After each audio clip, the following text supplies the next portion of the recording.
স্বাগত খেলাযোগে আপনাদের সাথে আছি আমি ফাহিম রহমান। মিশন 2026 বিশ্বকাপ বাংলাদেশকে কোথায় দেখতে চান টি-20-র নয়া কাপ্তান লিটন কুমার দাস? কি লক্ষ্যেই বা টাইগারদের এগিয়ে নিয়ে যেতে চান? ক্যাপ্টেন্সি নিয়ে লিটনের পরিকল্পনা, এশিয়া কাপ ও বিশ্বকাপের মতো আসর নিয়ে তার স্বপ্নের কথা, নানা বিষয়ে টি-20-র নয়া কাপ্তান কথা বলেছেন খেলাযোগে।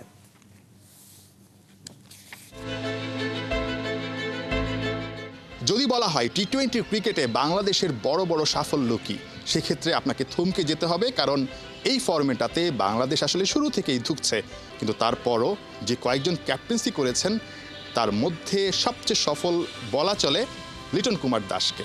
75% উইনিং পার্সেন্টেজ, অল্প কয়েকটা ম্যাচে হয়তো বা ক্যাপ্টেন্সি করেছেন, বাট ভারপ্রাপ্ত ক্যাপ্টেন হিসেবে করেছেন সেই লিটন কুমার দাসই এখন full time long term captain হয়েছেন। এই ফরম্যাটটা স্পেশালি ডেভেলপ করতে হলে বাংলাদেশের ক্রিকেটারদের আসলে কি করা উচিত? আপনি তো খুব কাছ থেকে দেখেন, নিজেও খেলছেন এই ফরম্যাটটা অনেকদিন, মানে কোন কোন জায়গায় আসলে ডেভেলপ করাটা অনেক বেশি জরুরি আপনার কাছে মনে হয়? অনেকে পাওয়ার হিটিংয়ের কথা বলে, মাসল পাওয়ার নেই। আপনি যদি পুরো ওভারঅল ইন্টারন্যাশনাল ক্রিকেটে অন্যান্য টিম দেখেন, প্রতিদিন কিন্তু পাওয়ার প্লেতে ওরা 60-70 করে না, আবার প্রতিদিন তারা ফেলিয়ারও হয় না। সো আমার কথা হচ্ছে, আমার টিমের যদি 2 ওপেনার ফেলিয়ারও হয়, 3, 4, 5 যারা এই পজিশনে খেলে তাদের জন্য এই ক্ষমতা থাকে, উনিও যেন ভালো উইকেটে 30 বলে 50টা রান করতে পারে, রাদার দেন আমি 2 উইকেট পড়ে গেছে খেলাটাকে ধরতে হবে। আমি আসলে এই থটেই যেতে কখনো চাই না। ক্যাপ্টেন লিটনের অ্যাজ এ ক্যাপ্টেন আইডলকে, মানে থাকে না একটা যে ভাল লাগা? যখন অস্ট্রেলিয়ার খেলা দেখতাম, মাইকেল ক্লার্কের চিন্তাভাবনা ভাল লাগতো আমার। ধোনির অনেক কিছু আমি ফলো করি, কারণ আমার কাছে মনে হয় বিহাইন্ড দ্য উইকেটে যতটা কুল থাকে এবং যতটা চিন্তাভাবনা তার ক্লিয়ার থাকে, খুব কম প্লেয়ারে এরকম ক্লিয়ার থাকে। সো আপনি দূর থেকে একটা আইডিয়া নিতে পারবেন, বাট আপনি তার সাথে যতক্ষণ পর্যন্ত কথা না বলবেন তার মূল মন্ত্রটা আপনি জানতে পারবেন না। সো আমি আইডিয়াটা নিই বা চেষ্টা করি নেওয়ার, যে কী চিন্তা করতেছে। অনেক ক্যাপ্টেনের আন্ডারে খেলেছেন, মাশরাফি বিন মর্তুজা, সাকিব আল হাসান, তামিম ইকবাল। আলাদা আলাদা করে যদি স্পেসিফিক বলি, মাশরাফি বিন মর্তুজার কোন জিনিসটা আপনাকে অনেক বেশি মুগ্ধ করে? সবার কাছে সেম মেসেজটা ছিল যে অ্যাটাকিং ক্রিকেট খেলা এবং ব্রেভ। আমার কাছে মনে হয় মাশরাফি ভাই যে জিনিসটা আমি অ্যাজ এ ডেভেলপ করতে পেরেছি, যে কিছু কিছু সিচুয়েশনে মাঠে যখন উনি কিছু গ্যাম্বেলিং করতো বোলিংয়ের ক্ষেত্রে, আমি এটা ডিটেলসটা দিতে পারবো না আপনাকে, বাট আমার কাছে মনে হয়েছে ওনার কিছু কিছু গ্যাম্বেলিং আমার কাছে মনে হয়েছে যে এটা ভবিষ্যতে আমার কাজে লাগতে পারে। সাকিব আল হাসানের কোন জিনিসটা অ্যাজ এ ক্যাপ্টেন আসলে আপনি নিতে চাইবেন? সাকিব ভাই এক স্টেপ আগায় থাকতো সবসময়, আমার কাছে এটা মনে হয়েছে যে গেম চিন্তার দিক থেকে। আপনি কি স্বপ্ন দেখেন বাংলাদেশ আসলে কবে নাগাদ একটা আইসিসি ইভেন্ট জিততে পারে, বা অ্যাজ এ ক্যাপ্টেন আপনি আসলে একটা বড় সাফল্য কি এনে দিতে চান, যেটাতে আপনার আসলে একটা ভালো লাগা কাজ করবে বাংলাদেশের ক্রিকেটকে আপনি কিছু একটা দিতে পারলে? আমি যেটা বলবো হয়তো বা অনেকে জিনিসটা নেগেটিভ ওয়েতে নিতে পারে, বাট এটা আমার ওপিনিয়ন এবং আমার কথা। আমার কাছে মনে হয় চ্যাম্পিয়ন্স মানে যে কোনো ইভেন্টে জেতার আগে আমাদের বাইরের দেশে যায় সিরিজ জেতাটা খুব ইম্পর্টেন্ট। অ্যাজ এ ক্যাপ্টেনের আমার প্রথম টার্গেট থাকবে যে কোনো সিরিজ যাদের সাথে আমরা খেলবো তাদের সাথে কি আমি কমফোর্টলি জিততে পারতেছি কি না। যার এগেনস্টে খেলি, কথার কথা আমি যদি পাকিস্তানের এগেনস্টে পাকিস্তানে খেলি টি-20 ফর্মেট, সিরিজ শেষে আমাদের দেখা উচিত যে আমাদের রেজাল্টটা কী। দেন নেক্সট আছে ইন্ডিয়ার সাথে খেলার পর আমাদের দেখা উচিত আমাদের রেজাল্টটা কী। সো এই টিমগুলোই তো আবার ওয়ার্ল্ড কাপে যায় খেলবে, রাইট? সো আপনি যদি তাদের একটা সিরিজেই যদি আপনি তাদের সাথে খুব একটা কম্পিট না করতে পারেন, ইভেন্টে যায় কম্পিট করাটা খুবই ডিফিকাল্ট, কারণ আপনি আরও প্রেশারে পড়বেন, আরও চাহিদা থাকবে, আরও মানুষের এক্সপেকটেশন থাকবে। তো আমার কাছে মনে হয় প্রত্যেকটা প্লেয়ারই আমাদের উচিত যে আমরা সিরিজগুলো কীভাবে ডেভেলপ করতেছি এবং কী করলে আরও বেটার ওয়েতে করতে পারবো। অনেক ধন্যবাদ লিটন সময় দেওয়ার জন্য। একাত্তর খেলা যোগে আপনার জন্য অনেক শুভকামনা থাকলো, সামনের পথটা যেন আরও মসৃণ হয় এবং আপনার পারফরমেন্স একই সঙ্গে আপনার দলের পারফরমেন্স যেন আরও ভালো হয়, সেই প্রত্যাশাটা থাকলো। Thank you. প্রতিপক্ষকে ভেঙে চুরে দেয়া যার নেশা, দলকে ব্রেক থ্রু দেন হর হামেশা। আরব আমিরাত ও পাকিস্তান ব্যাটারদের চোখে সর্ষে ফুল দেখাতে প্রস্তুত হচ্ছেন পেসার তানজিম হাসান সাকিব। খেলা যুগে বলেছেন, হোমওয়ার্ক ভালো থাকলে সাফল্য আসবেই। 3 ফরম্যাটেই দেশের জন্য বড় অবদান রাখার লক্ষ্য এই সিলেটি গতি তারকার। সাইফুল রূপকের রিপোর্ট। অ্যাগ্রেশন সেটা তো ন্যাচারালি সেটা মাঠে দেখা যাবে। গেল বিশ্বকাপে কোহলিকে চোখ রাঙানি দেয়া পেসার, ভেঙে চুরে দেওয়ার মানসিকতা যার, আরব আমিরাত ও পাকিস্তানের ব্যাটারদের জন্য অপেক্ষা করছে তানজিম সাকিবের ডেডলি ইয়র্কার। এগ্রেসিভ গতির সঙ্গে দুর্দান্ত লাইন লেন্থ, ভালো করার জেদ, ম্যাচের আমেজেই অনুশীলন সারেন। সে কারণেই হয়তো 22 গজে স্পটলাইট কারেন। ছুটিতে সিলেটে আছেন, অনুশীলনে একদমই ছাড় নাই।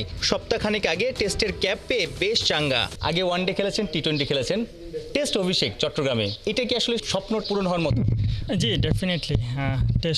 টেস্ট খেলাটা আমি যখন বিকেএসপিতে ভর্তি ছিলাম তখন থেকে আমার ড্রিম ছিল, এবং বিকেএসপিতে যদি আপনি আমাদের প্র্যাকটিস প্যাটার্ন দেখেন টোটালি টেস্ট ওরিয়েন্টেড। লাল বলে আমরা ম্যাচ খেলছি, লাল বলে আমাদের প্র্যাকটিস হইতো, তো তখন থেকে টেস্টের প্রতি একটা আলাদা আমার ফ্যাসিনেশন কাজ করতো।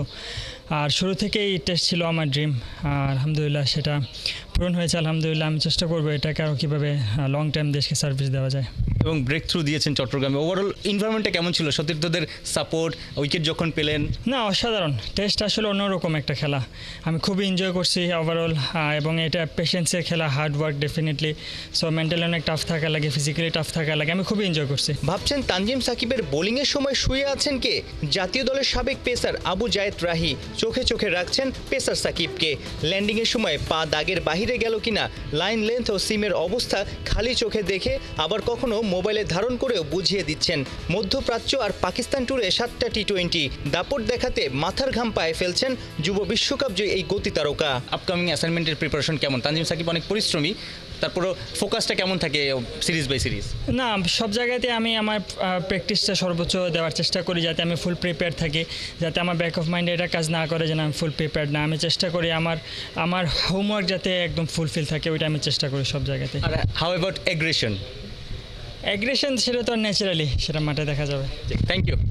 ঢাকায় ইতোমধ্যেই শুরু হয়ে গেছে টি20 দলের অনুশীলন। মঙ্গলবার থেকেই ক্যাম্পে যোগ দেওয়ার কথা লাল সবুজ জার্সিতে 3 ফরম্যাট খেলা এই পেসারের। সাইফুর রূপক, 71, সিলেট। সংযুক্ত আরব আমিরাত ও পাকিস্তান সফরের আগে মিরপুর শেরে বাংলায় শুরু হয়েছে বাংলাদেশ দলের প্র্যাকটিস। প্রথম দিনেই মাঠে হার্ড হিটিং অনুশীলন করেন দুই ওপেনার সৌম্য সরকার ও তানজিদ হাসান তামিম। তবে দুশ্চিন্তার নাম তাসকিনের অনুপস্থিতি। ইনজুরিতে পেসারদের বারবার ছিটকে যাওয়া এবার রীতিমতো বিসিবির মেডিকেল টিমকে ধুয়ে দিয়েছেন বিসিবির এইচপি কোচ তারেক আজিজ। বিস্তারিত পার্থবণিকের রিপোর্টে। টক টক টক নেটে সৌম্য তানজিদের কি দারুণ নক। বাংলাদেশ ক্রিকেটে এভাবে ছন্দ মিলিয়ে দুটো লাইন হয়তো সহজে বলা যায়, কিন্তু টাইগারদের কাছে দুটো ম্যাচে ছন্দময় ব্যাটিং প্রত্যাশা করা সে বড্ড কঠিন। তাই বুঝি সেশনের ফাঁকে মোস্তাফিজ নিজেই ব্যাট হাতে এগিয়ে এলেন। তানজিদের কাছে সবক নিয়ে যদি টেল এন্ডে কিছু রান করতে পারেন। দিন 10 পরেই সংযুক্ত আরব আমিরাতের বিপক্ষে 2 ম্যাচের টি20 সিরিজে অংশ নেবে বাংলাদেশ। এরপর 5 ম্যাচের সিরিজ খেলতে গন্তব্য পাকিস্তান। 2 সফরের জন্য তাই আনুষ্ঠানিকভাবে অনুশীলন শুরু করেছে বাংলাদেশ জাতীয় দল, যেখানে সৌম্য তানজিদদের তদারকিতে সতর্ক অবস্থানে সিনিয়র সহকারী কোচ মোহাম্মদ সালাউদ্দিন ও বিসিবির স্পিন বোলিং কোচ সোহেল ইসলাম। বরাবরের মতো এই 2 সিরিজে বাংলাদেশের চিন্তার নাম ব্যাটিং, যার শুরুটা ওপেনিং থেকেই। গেল বছর সৌম্য সরকার 12 টি20-র প্রত্যেকটাতে ওপেন করলেও বলার মতো তার কেবল 3টা 40+ ইনিংস। 15-এই সেঞ্চুরি তো চিন্তার বাইরে। অন্যদিকে তানজিদ তামিম কিছুটা এগিয়ে। গেল বছর অভিষেকের পর 18 টি20 খেলে আদায় করেছেন 3টা 50, যদিও সেগুলো জিম্বাবুয়ে আর যুক্তরাষ্ট্রের বিপক্ষে। বড় দল যেমন ভারত, সাউথ আফ্রিকা কিংবা আফগানিস্তানের বিপক্ষে খাবি খেতে হয়েছে তাকে। ব্যক্তিগত পারফরমেন্সের বাইরে জুটি হিসেবে সৌম্য তানজিদকে এখনই ক্যান্সেল করা যায় না। টি20 ওপেনিংয়ে বাংলাদেশের দ্বিতীয় ও চতুর্থ সেরা জুটি গেল বছর তারা উপহার দিয়েছেন। বিসিবির এইচপি কোচ তারেক আজিজ অবশ্য আশাবাদী। আমাদের সালাউদ্দিন ভাই এসেছেন, আমাদের যে নতুন কোচিং প্ল্যানটা 2027 সালের একটা প্ল্যান করে আগাচ্ছেন, তারা তাদের ভিশনটা সম্পর্কে যদি ক্লিয়ার হন এবং কাকে দিয়ে কখন কি কাজগুলো করাবেন, এই পাথওয়েটা যদি ওনারা আগের থেকে ঠিক করতে পারেন, সেই জায়গাগুলোতে আমার মনে হয় তারা চমৎকারভাবে কাজ করতে পারবেন। এদিকে আসন্ন 2 সফরে বাংলাদেশ দলের স্ট্রেংথ বাড়িয়েছেন মোস্তাফিজ, কেননা ইনজুরির জন্য তাসকিন নেই। ফিজের প্রেজেন্স দলের এক্সপেরিয়েন্সের ঘাটতি দূর করবে। অবশ্য তাসকিন সহ বাকি পেসারদের ঘন ঘন ইনজুরিতে পড়ায় বিসিবির মেডিকেল টিমকে রীতিমতো ধুয়ে দিয়েছেন তারেক আজিজ। আমাদের এই মেডিকেল যে ডিপার্টমেন্টটা সেটা অনেক বেশি আনারি, এবং যে জায়গাটাতে আমরা বারবার অনেক বেশি ট্যালেন্টগুলোকে হারিয়েছি। বিকজ তার আইডেন্টিফিকেশনের যে জায়গাগুলো থাকে, আসলে প্লেয়ারটা কেন ইনজুরিতে পড়ছে এবং কোন প্রক্রিয়াতে আসলে রিকভারি করে ফেরত নিয়ে আসার যে জায়গাগুলো, সেই জায়গাগুলো আরও বেশি মনোযোগী হওয়া দরকার এবং প্লেয়ারগুলোর প্রতি অনেক বেশি যত্নশীল হওয়া দরকার। Because not only pace bowler, all are unique, যে ইন্টারন্যাশনাল এরিয়াতে আপনাকে সাস্টেন করতে গেলে যে ধরনের আমি বলবো যে ঘুরে ফিরে বলতে আসলে ইকোসিস্টেম দিয়ে আপনাকে বেড়ে ওঠা দরকার, সেই জায়গাটায় আমাদের একটা বড় গ্যাপ রয়ে গেছে। পার্থ বণিক, 71, ঢাকা। কোনো পাত্তা নাই নিউজিল্যান্ড এ দলের। সিলেটে প্রথম ওয়ানডেতে ওদেরকে 7 উইকেটে হারিয়েছে বাংলাদেশে দল। টসে জিতে আগে ব্যাট করে 147 রানে অল আউট হয় কিউইরা। 7 উইকেট ও 136 বল হাতে রেখে টাইগারদের জিত। সাইফুল রূপকের রিপোর্ট।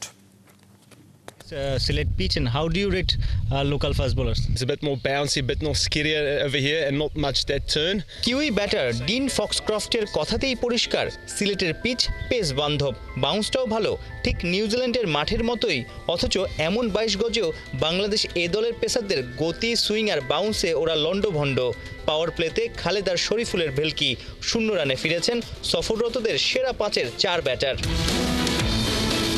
3টা করে উইকেট খালেদ আর তানভীরের, জোড়া আঘাত শরীফুল আর এবাদতের। নিউজিল্যান্ড প্যাকেট 147 রানে, বাংলাদেশের জয় 7 উইকেটে। 5-6 ওভার একটু উইকেট অবশ্যই অনেক ভালো ছিল, বাট 5-6 ওভার আমার কাছে একটু মশা ছিল, ওইটা কাজে লাগাতে পেরেছে। বোলিং ইউনিট অবশ্যই আমাদের জন্য কাজটা অনেক ইজি করে দিয়েছে, বাট ওভারঅল যদি বলেন বোলিং, ফিল্ডিং এবং ব্যাটিং, আমরা যেহেতু 7 উইকেটে জিতেছি, তো আমার কাছে মনে হয় যে অ্যাজ এ টিম হিসেবে ভালো করতে পেরেছি। বাট এখান থেকে আমাদের যে মিস্টেক আজকে ছিল, এগুলোর জন্য আরও যাতে নেক্সট ম্যাচে আরও গুছিয়ে উঠতে পারি। ম্যাচ শেষে মধ্য মাঠে এসে ঘুরে ফিরে পিচ দেখেছেন প্রধান নির্বাচক গাজী আশরাফ হোসেন লিপু। পেস ফ্রেন্ডলি উইকেটে পেসারদের দাপটের মাঝেই স্পিনার তানভীরও চিনিয়েছেন নিজের জাত। টি-20 দলের সঙ্গে মধ্যপ্রাচ্য আর পাকিস্তান ট্যুরে যাওয়ার আগে নিশ্চিত করে বাহাতি স্পিনারকে বাড়তি আত্মবিশ্বাস দেবে এই 3 উইকেট। তানভীর একটা হ্যাট্রিক চান্স ক্রিয়েট করেছিল। তানভীরের বোলিং কেমন দেখলেন? টি-20 মেইন দলেও আছে আসলে। না দেখেন, আমার কাছে যেটা মনে হয় যে অবভিয়াসলি এই উইকেটে আমরা যেভাবে চাচ্ছি, টিম যেভাবে চাচ্ছে, ও ওইভাবেই দেওয়ার চেষ্টা করেছে। যে সিচুয়েশন ছিল ওই সময়, ওর 1-2টা উইকেট নেওয়া টিমকে মানে এগেনস্ট টিমকে আরও ব্যাকফুটে দিয়ে দিয়েছে। অবভিয়াসলি আমি যেটা বললাম যে টিম হিসেবে যার যেখানে যতটুকু দরকার, কারো যদি একটা ফিল্ডিং করে হোক, কারো যদি 10 রান করে হোক, আমার কাছে মনে হয় না যে কেউ 50 বা 100 করলো ম্যাচ হারলে ওইটার কোনো ক্রেডিট নেই। কেউ যদি 10-20 রান করে বা একটা ফিল্ডিং করে রান আউট করে ম্যাচ জিতে, আমার কাছে মনে হয় ওইটা ইম্পর্টেন্ট। একদিন বিরতি দিয়ে বুধবার দ্বিতীয় ওয়ানডে, এক ম্যাচ আগেই সিরিজ জয়ের লক্ষ্য বাংলাদেশ এ দলের। 71 সিলেট। বিসিবির সাবেক সভাপতি নাজমুল হাসান পাপন ও তার স্ত্রীর বিরুদ্ধে প্রায় 800 কোটি টাকা সন্দেহজনক লেনদেনের প্রমাণ পেয়েছে দুদক। একই সাথে পাপন দম্পতির প্রায় 33 কোটি টাকার জ্ঞাত আয় বহির্ভূত সম্পদ পাওয়া গেছে কমিশনের অনুসন্ধানে। এর মধ্যে অনুমোদন মেলায় মামলা করতে যাচ্ছেন দুদকের কর্মকর্তা উপপরিচালক সাইদুজ্জামান। বাংলাদেশ ক্রিকেট বোর্ডের সভাপতি হিসেবে 1 যুগের বেশি দায়িত্ব পালনকালে তার বিরুদ্ধে বিপিএল আয়োজন, স্টেডিয়াম নির্মাণ ও আইসিসি টুর্নামেন্টে বিদেশি কোচ নিয়োগ সহ নানা ক্ষেত্রে অর্থ আত্মসাতের অভিযোগ আছে। এমনকি আওয়ামী লীগের সংসদ সদস্য থাকা অবস্থায় অর্থ লুটপাটের অভিযোগ অনুসন্ধানে নেমে অবৈধ সম্পদ ও সন্দেহজনক লেনদেনের প্রমাণ পায় দুদক। অন্যদিকে বিসিবির অর্থ লুটপাটের ঘটনায় পৃথক আরও একটি অনুসন্ধান চলমান রয়েছে, যার খোঁজে বিভিন্ন জায়গায় চিঠি পাঠাচ্ছে দুর্নীতি দমন কমিশন।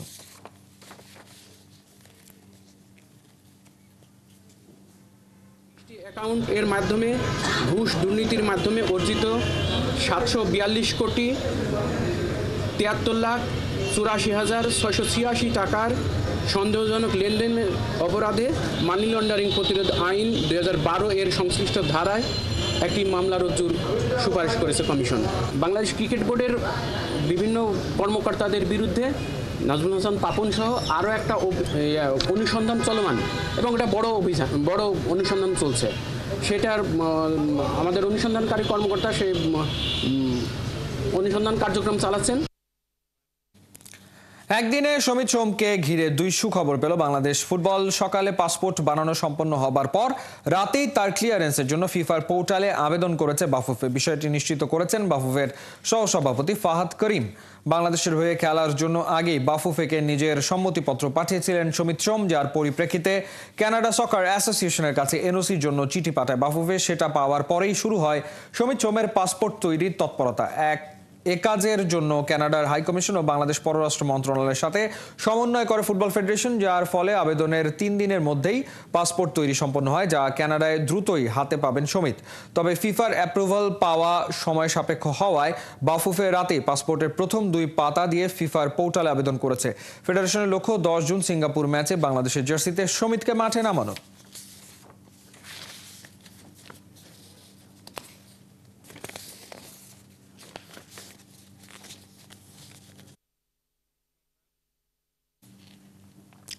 এই ছিল এই মুহূর্তের খেলা যোগে। সরাসরি সংবাদ অনুষ্ঠান দেখতে চোখ রাখুন 71-এর ফেসবুক পেজ এবং সাবস্ক্রাইব করুন 71-এর ইউটিউব চ্যানেল। 71-এর সাথেই থাকুন।